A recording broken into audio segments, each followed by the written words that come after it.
Okay, so today we're going to be talking about confabulation, which is also known as false memory. So we're going to start with a memory challenge. So if it's okay if you take out your phones and then write, because I'll be reading 15 words. After I read the 15 words, you're going to write down or type in as many words as you can remember after I read them. Okay, ready? There's sour, nice, candy, honey, sugar, soda, bitter, chocolate, good, heart, taste, cake, tooth, tart, pie. So now I'll give you like a few seconds to write down as many words as you remember.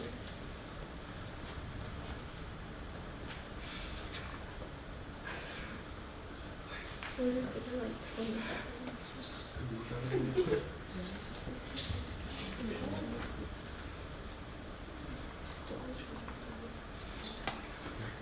Or just 1 second.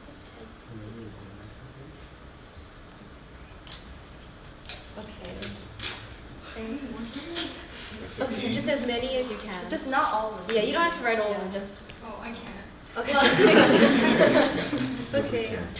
So I'm assuming that you might have written down the last few words I said, like tooth, tart, and pie. And be honest, raise your hand if you wrote sour. Oh, wow. Okay. Whoa, that's a lot. Oh, okay. Raise your hand if you wrote nice. That's okay. Raise your hand if you wrote sweet. Be honest. Okay. Because the thing is, I actually didn't say sweet in my thing.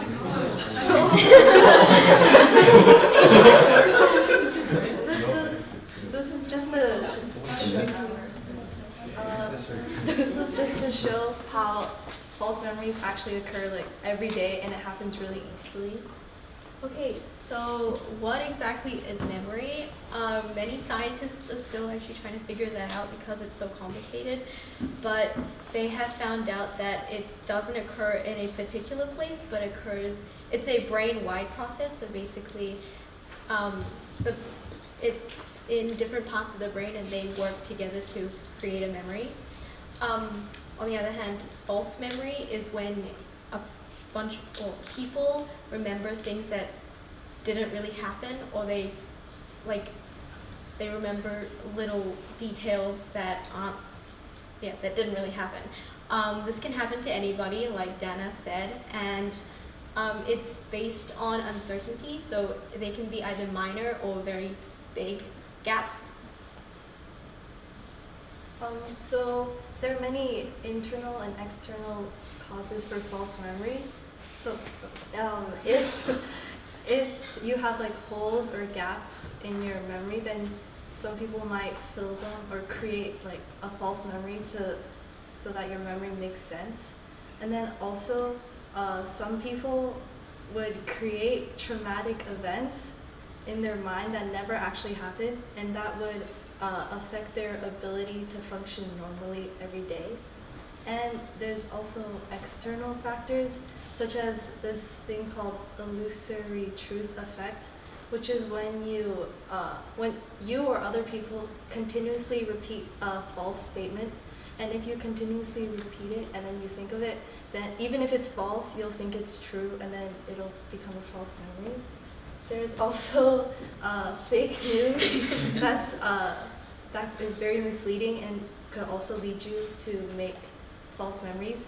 And lastly, there's suggestion. So, like for example, if in an eyewitness testimony, the person questioning the eyewitness, if they ask like a question that may suggest something else that happened, the eyewitness might alter their memories and then say, yeah. And then a lady or a psychologist who investigated the suggestion aspect of false memory is Loftus. So the psychologist named Elizabeth Loftus was the first to kind of coin the idea that you can create fake memories or false memories, or even have your memory be manipulated. So her initial idea was that memory is incredibly flexible, especially if you've just witnessed it instead of actually experiencing it. So to test her theory, in 1974 with her colleague, she tested out her theory by doing a study on 50 college students. So she split those students into two groups and showed them both the same video of two cars crashing into each other. And she asked both groups the same questions but using different verbs. So for example, she would ask one group, the first group, like, how fast were the cars going when they hit each other? And the other group, she would ask, how fast were the cars going when they crashed each other? So after she asked them both that question, she tested their memory by asking them like details about the videos, like were there any broken glass in the film? And in reality, there wasn't. But she found that in the group where she used the term crashed, they said that there was broken glass, which means that her word choice kind of affected the way that they remember the event that happened. So she concluded that your memory can be manipulated by the terms that you use or the word choices that you use, and especially in investigations like eyewitness testimonies, the way that you kind of question the person who witnessed it can affect the way that they remember what happened. So another example of